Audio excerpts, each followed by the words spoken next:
All right, this is Wes with Sharpe Roofing. Going to be working on this house at Stonebriar and Luke. So this is step one. We got the delivery vehicle coming here. They're going to rooftop the material up here on the roof. All right, now what we see is they got the knuckle boom up there, and they just finished offloading a pallet of underlayment. And next they'll move to offloading the shingles onto the roof. And now we see we're getting the shingles placed around all over the place. This is useful for the crew to both have the underlayment shingles here, so we don't have to wait on delivery and hold them up when they're trying to get your roof off quickly and get your home protected from the weather as quickly as possible. And then here we are now. The trailer's been set to receive the trash. They're beginning to tear things off, hooking up with this lanyard now. And then you'll see around the house we've installed the catch-all system. As far as we know, we're the only company currently in the Bay Area using this system. And it's not so much that someone couldn't go buy this, it's just the thought process behind making sure we protect someone's home.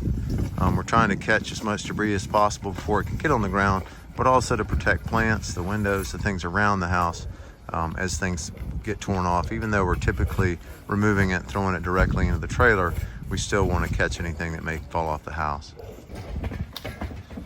And as you can see here, the catch-all system becomes very useful because this is a relatively steep roof, 612 pitch, and you can see that some of the debris does get away from them, and being able to catch it like this and protect the side of the house and the plants from it are very important.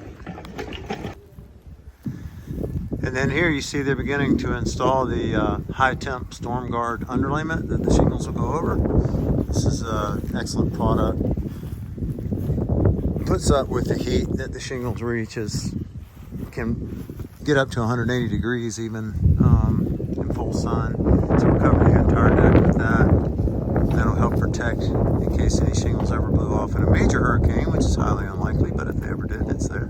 And it provides more structural integrity for the roof system as well. So now we've come up on the roof to get a closer look. You can see the storm guard leak barrier there, the high temp product. You can see where they're sealing around the vent here. And pretty much a roof mechanic's important wherever shingles stop.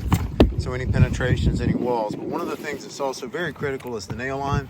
Getting the nails in the proper nail line and not high nailing, which you'll see on some of our other videos about poor quality insulation. Getting them in the nail line properly, not too deep, but just enough in there. And making sure that they're in that line so that they hit the top of the shingle below. So then what happens is you've nailed the shingle in the nail line, right? But you've also nailed it at the top. So in essence, you end up then with 12 nails in a shingle. You're double nailing that thing down. You're not going to pull that off in a storm. That's a very important part of workmanship and why it's so important. Also the stair-step pattern you see, so it meets the manufacturer's warranty for wind protection. So now we're set up where they've got quite a few of the shingles on. It's the beginning of day 2. And what we have here is just something to point out, this dead valley area where you have a sidewall that comes up and blocks the water flow from getting down. As usual, we almost always see wood damage down at the bottom there. So I just want to point out it's an area you really have to pay attention to. There's one on the opposite side. We've already put the modified bitumen in for the dead valley area. All right, so now we're day 2. It's about 4 o'clock in the afternoon. The crew finished up about an hour ago with the roof system here. You'll notice the UHDZ shingles with the TimberTex high hip and ridge cap. A very distinctive look if you zoom up on that, and we'll see some more in the front. Main thing I was back here was just to show, you know, their screen was protected. The plants and grounds were protected by the catch-all system. Moving along pretty quick here, so sit too long. And then you'll see out front the trailer is ready to go now. They'll be picking it up either this afternoon or tomorrow morning. And then you can really see the distinctive look of the shingle itself and the high hip and ridge. I'll try and get you out there a little closer.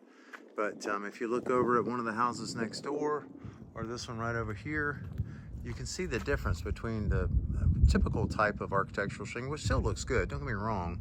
It's just that the UHDZ gives you a much higher profile as far as the aesthetics of the shingle itself. The coloration is different, and that's to give it that more three-dimensional look, so it looks more like which these are designed to look like kind of like an old cedar shake type roof system.